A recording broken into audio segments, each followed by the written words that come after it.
Bonjour, j'espère que vous avez tous passé de bonnes fêtes. Janvier approche et qui dit nouvelle année dit nouvelle bonne résolution. Pour l'occasion, j'ai décidé de me lancer le défi fou de réaliser non pas un dessin par jour, mais un dessin et une vidéo YouTube par jour pendant un mois. Voici la liste de thèmes que je me suis créée pour l'occasion. N'hésitez pas à la suivre vous aussi et à poster vos dessins sur Instagram pour que je puisse les voir. Et si vous ne vous sentez pas d'y participer, j'espère que vous me soutiendrez en venant regarder mes vidéos dès le mois de janvier. Et avant de me lancer dans ce véritable marathon du dessin et du montage vidéo, je me suis accordé une petite pause. Du coup, je vous propose une deuxième compilation des vidéos que je publie sur TikTok. J'ai acheté de la colle et des paillettes au magasin Action et je me suis dit que c'était l'occasion parfaite pour réaliser une illustration de Noël. Après avoir dessiné et ancré mon dessin, je l'ai mis en couleur avec des feutres à alcool de la marque OUU. On me demande souvent où je trouve les dessins de mes vidéos. La réponse est que je les dessine moi-même. Je dessine d'imagination, je n'apprécie pas vraiment recopier, mais je m'aide parfois de références pour l'anatomie. J'ai appliqué une couche de feutre sur les zones dans lesquelles je veux ajouter des paillettes, histoire que si les paillettes laissent apparaître quelques zones dans le fond, on y voit une couleur proche et non du blanc. Pour accentuer l'effet hivernal, j'ai aussi ajouté de la neige sur les arbres et dans le fond grâce à mes feutres acryliques Posca.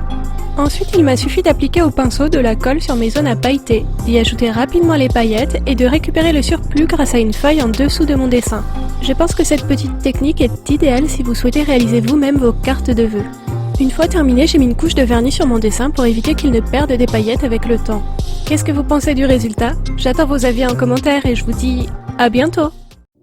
Aujourd'hui, je vais faire une illustration avec mon set d'aquarelle Gansai Kuretake. Et je me suis imposé le défi de réaliser un effet de profondeur sur mon dessin. Pour y arriver, j'ai commencé par peindre plusieurs couches sur 5 feuilles différentes. Et pour le thème, j'ai voulu rester dans une ambiance de Noël hivernal, avec des sapins, de la neige et mon petit personnage de chat en tenue de lutin du Père Noël. D'ailleurs, si vous voulez des aquarelles pour Noël, n'hésitez pas, ce pack est super, les couleurs sont très belles et en fonction de l'apport d'eau, elles peuvent être opaques ou transparentes, ce qui les rend très polyvalentes. Une fois mes 5 peintures terminées, j'ai découpé certaines zones pour que lorsque je les superpose, toutes mes peintures n'en forment plus qu'une. Et pour amplifier le jeu sur les profondeurs, j'ai découpé des petits bouts de carton que je suis venue coller entre chacune des couches. Je suis assez contente du résultat, ça donne vraiment un petit truc en plus à l'ensemble. Est-ce que ça vous plaît? Est-ce que vous comptez vous aussi essayer cette petite astuce? Dites-moi tout en commentaire, j'ai vraiment hâte de vous lire. Et je vous dis à bientôt pour une nouvelle vidéo. Aujourd'hui, je vais tester une boîte de 46 crayons de couleur du magasin Action. J'ai commencé par tester tous mes crayons sur une feuille de couleur marron. Je me suis dit que c'était une bonne idée pour vérifier leur pigmentation. Il n'est pas précisé sur la boîte si ce sont des crayons faits à partir d'huile ou de cire. Je ne suis pas une grande spécialiste, mais vu que la mine est assez dure et que si on frotte le dessin, les couleurs ne se mélangent pas, je dirais que ce sont des crayons à l'huile. Premier constat, j'ai terriblement mal au poignet. Même en appliquant plusieurs couches les unes sur les autres, je finis par être obligée de pas mal appuyer pour que les couleurs ressortent bien. J'aime beaucoup la gamme de couleurs proposée par le magasin Action. Je pense qu'elle pourrait être un poil plus saturée, mais la qualité reste très bonne. Et ce que j'ai préféré, c'est que les crayons laissent vraiment très peu de traces sur mon dessin. Seul réel problème, les mines peuvent être assez fragiles, notamment pour moi celle du blanc qui se cassait sans arrêt lors du taillage. Lors de ma prochaine vidéo de test, je testerai les feutres à alcool de la marque Caméléon, et ça me fera plaisir de revenir un peu au feutre. Et vous êtes plutôt feutre ou crayon de couleur? Dites-moi en commentaire ce que vous avez pensé de mon dessin, et à bientôt!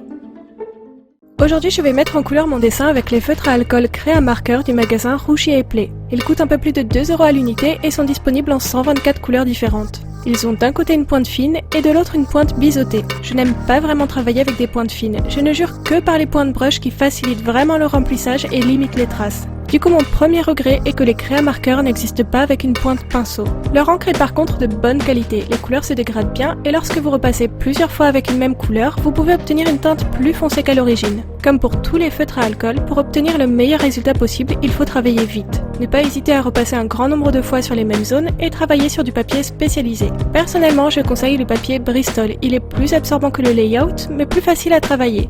J'aime beaucoup le rendu très doux du résultat, du coup j'ai ajouté des fleurs pour l'accentuer. Dites-moi en commentaire ce que vous en pensez, j'ai vraiment hâte de vous lire. À bientôt! Lors d'un de mes derniers passages au magasin Action, j'ai trouvé ce pack de calligraphie composé d'un carnet, de 3 fioles d'encre et d'une plume en verre. La calligraphie ce n'est pas vraiment mon domaine, mais j'ai toujours voulu tester le dessin avec une plume en verre. Alors, voyons si on peut faire une jolie illustration avec un outil de calligraphie.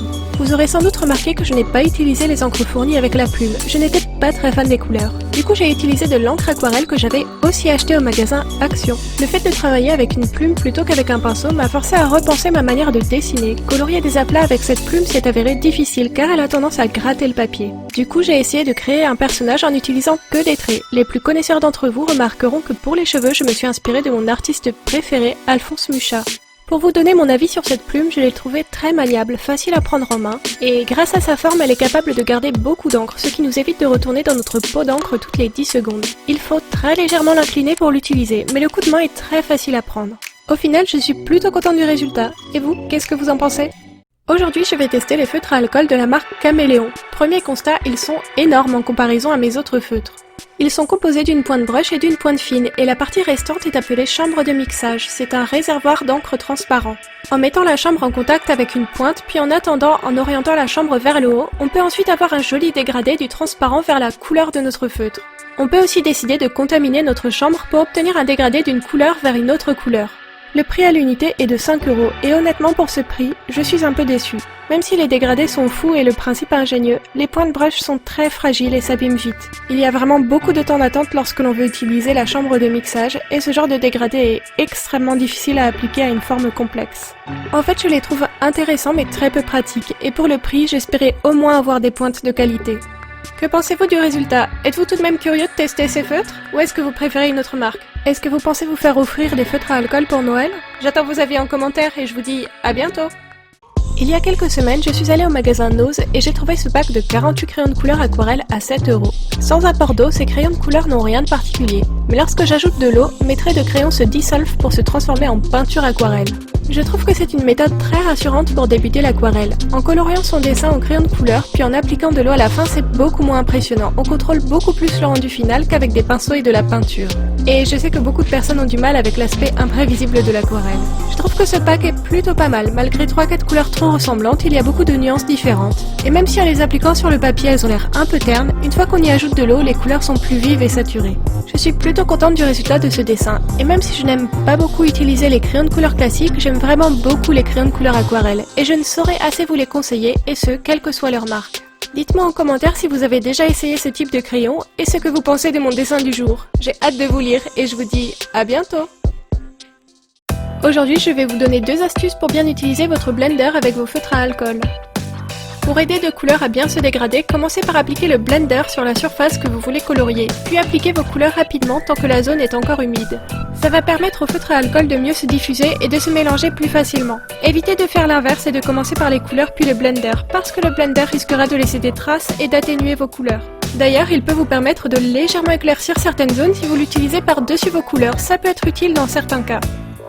Le blender peut aussi servir à créer un dégradé avec une seule couleur. Appliquez d'abord votre couleur, puis repassez par-dessus avec le blender. Cette action va atténuer votre couleur et en adoucir les bordures. C'est une technique qui peut par exemple vous permettre de donner un peu de couleur à la peau de votre personnage si vous n'avez pas de feutre de couleur chair. Sur ce dessin, j'ai utilisé un feutre rose pour faire cet effet. On arrive à la fin de mes astuces sur l'utilisation d'un blender. N'hésitez pas à me poser d'autres questions en commentaire si vous voulez que je réalise plus de vidéos de conseils. À bientôt! Voilà, cette deuxième compilation est terminée. Dites-moi en commentaire ce que vous en avez pensé et je vous donne rendez-vous au 1er janvier pour le début de mon challenge fou. À bientôt!